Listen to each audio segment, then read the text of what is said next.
everybody, welcome back to our channel. In this video we have to learn some daily used English sentences that we are translating from Telugu to English which we used in daily life. So let's get started.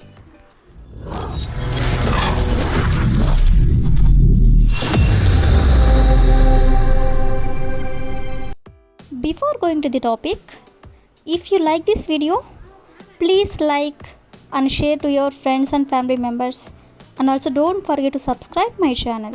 Okay, coming to the topic, ఈ రోజు వీడియోలో మనం ప్రస్తుతానికి అనే వర్డ్ని use చేసుకొని sentences అనేవి ఎలా form చేయాలో ఒకసారి చూద్దాం. ఫర్ ఎగ్జాంపుల్, ప్రస్తుతానికి ఈ పళ్ళు తిను, ప్రస్తుతానికి ఇక్కడ ఉండు, ప్రస్తుతానికి ఈ జాబ్ చేయి. ఈ విధంగా ప్రస్తుతానికి అనే దాన్ని యూజ్ చేసుకొని చెప్తూ ఉంటారు కదా. So let's see. First one is ప్రస్తుతానికి పాటలు విను. ప్రస్తుతానికి పాటలు విను. దీన్ని మనం ఇంగ్లీష్లో listen to songs for the time begin. Listen to songs for the time begin అంటే ప్రస్తుతానికి పాటలు విను అని. నెక్స్ట్ వన్ ఈస్ ప్రస్తుతానికి ఇంగ్లీష్ నేర్చుకో. ప్రస్తుతానికి ఇంగ్లీష్ నేర్చుకో. దీన్ని ఇంగ్లీష్లో learn English for the time begin. Learn English అంటే ఇంగ్లీష్ నేర్చుకో. For the time begin. For the time begin అంటే ప్రస్తుతానికి అని. నెక్స్ట్ వన్ ఈస్ ప్రస్తుతానికి అతనితో మాట్లాడకు. ప్రస్తుతానికి అతనితో మాట్లాడకు. దీన్ని ఇంగ్లీష్లో don't talk to him for the time begin. Don't talk to him అంటే అతనితో మాట్లాడకు. ఫర్ ది టైమ్ బిగిన్ అంటే ప్రస్తుతానికి. అదేవిధంగా నెక్స్ట్ వన్ ఈస్ ప్రస్తుతానికి ఈ జాబ్ చేయి. ప్రస్తుతానికి ఈ జాబ్ చేయి. దీన్ని ఇంగ్లీష్లో do this job for the time begin. Do this job అంటే ఈ జాబ్ చేయి. ఫర్ ది టైమ్ బిగిన్ అంటే ప్రస్తుతానికి అంటే ప్రస్తుతం వరకే ఈ జాబ్ చేయి అని. అదేవిధంగా నెక్స్ట్ వన్ ఈస్ ప్రస్తుతానికి ఇక్కడ ఉండు. ప్రస్తుతానికి ఇక్కడ ఉండు అని ఇలా చెప్తూ ఉంటారు కదా. సో దీన్ని ఇంగ్లీష్లో stay here for the time begin. Stay here అంటే ఇక్కడ ఉండు. ఫర్ ది టైమ్ బిగిన్ అంటే ప్రస్తుతానికి. అదేవిధంగా నెక్స్ట్ వన్ ఈస్ ప్రస్తుతానికి ఈ పళ్ళు తిను. ప్రస్తుతానికి ఈ పళ్ళు తిను. దీన్ని ఇంగ్లీష్లో eat these fruits for the time begin. Eat these fruits for the time begin అంటే ప్రస్తుతానికి ఈ పళ్ళు తిను అని. సో ఈ విధంగా మనం ప్రస్తుతానికి అనే యూజ్ చేసుకొని సెంటెన్సెస్ అనేవి ఎలా చెప్పాలో తెలుసుకున్నాం కదా. సో ఇప్పుడైతే అలా అయితే అంటే అలా అయితే మీరు అతనిని కలవాలి, అలా అయితే మీరు ఆమెతో మాట్లాడాలి అని ఈ విధంగా అలా అయితే అనే వర్డ్ని యూజ్ చేస్తూ ఉంటారు కదా. సో దీన్ని మనం యూజ్ చేసుకొని కొన్ని ఎగ్జాంపుల్ సెంటెన్సెస్ అనేవి చూద్దాం.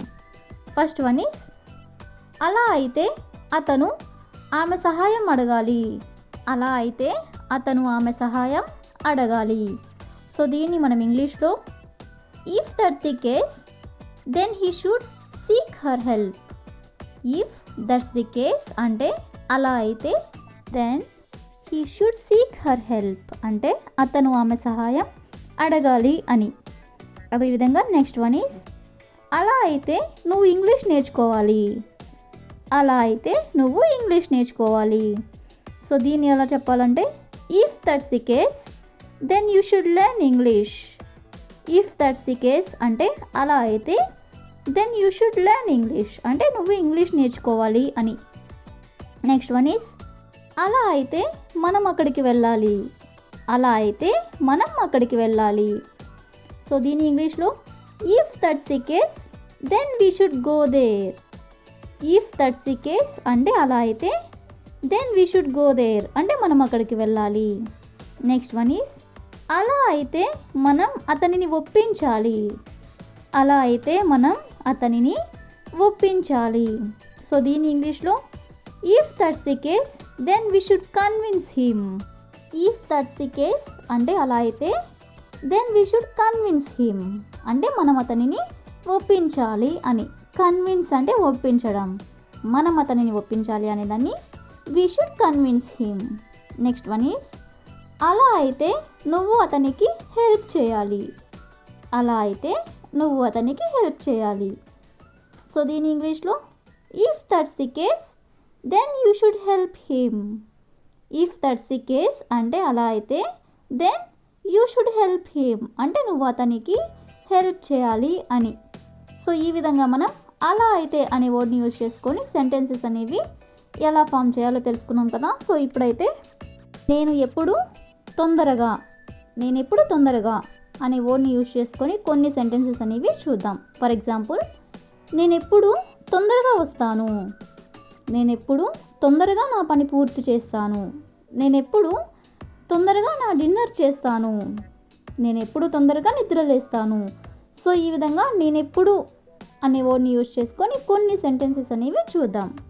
ఫస్ట్ వన్ ఈస్ నేను ఎప్పుడు తొందరగా నిద్రపోతాను. నేను ఎప్పుడు తొందరగా నిద్రపోతాను. సో దీని ఇంగ్లీష్లో I always go to bed early. I always go to bed early అంటే నేను ఎప్పుడు తొందరగా నిద్రపోతాను అని. అదేవిధంగా నేను ఎప్పుడు తొందరగా ఆఫీస్కి వెళ్తాను. నేను ఎప్పుడు తొందరగా ఆఫీస్కి వెళ్తాను. సో దీని ఇంగ్లీష్లో I always go to the office early. I always go to the office early అంటే ఎప్పుడు కూడా నేను ఆఫీస్కి తొందరగా వెళ్తాను అని. అదేవిధంగా నెక్స్ట్ వన్ ఈస్ నేను ఎప్పుడు తొందరగా నిద్రలేస్తాను అంటే నేను ఎప్పుడు కూడా తొందరగా నిద్రలేస్తాను అని. సో దీని ఇంగ్లీష్లో I always wake up early. I always wake up early అంటే నేను ఎప్పుడు తొందరగా నిద్రలేస్తాను అని. నెక్స్ట్ వన్ ఈస్ నేను ఎప్పుడు తొందరగా డిన్నర్ తింటాను. నేను ఎప్పుడు తొందరగా డిన్నర్ తింటాను. సో దీని ఇంగ్లీష్లో I always have my dinner early. I always have my dinner early అంటే నేను ఎప్పుడు తొందరగా డిన్నర్ తింటాను అని. నెక్స్ట్ వన్ ఈస్ నేను ఎప్పుడు తొందరగా నా పని పూర్తి చేస్తాను. నేను ఎప్పుడు తొందరగా నా పని పూర్తి చేస్తాను. సో దీని ఇంగ్లీష్లో I always finish my work early. I always finish my work early అంటే నేను ఎప్పుడు తొందరగా నా పని పూర్తి చేస్తాను అని. నెక్స్ట్ వన్ ఈస్ నేను ఎప్పుడు తొందరగా వస్తాను. నేను ఎప్పుడు తొందరగా వస్తాను. సో దీని ఇంగ్లీష్లో I always come early. I always come early అంటే నేను ఎప్పుడు తొందరగా వస్తాను అని. That's all for today. I will ask you a question for you. నేను ఎప్పుడు తొందరగా నా పెట్స్కి ఫుడ్ పెడతాను. నేను ఎప్పుడు తొందరగా నా పెట్స్కి ఫుడ్ పెడతాను. If you know this one in English, please comment in the comment section. Thank you for watching.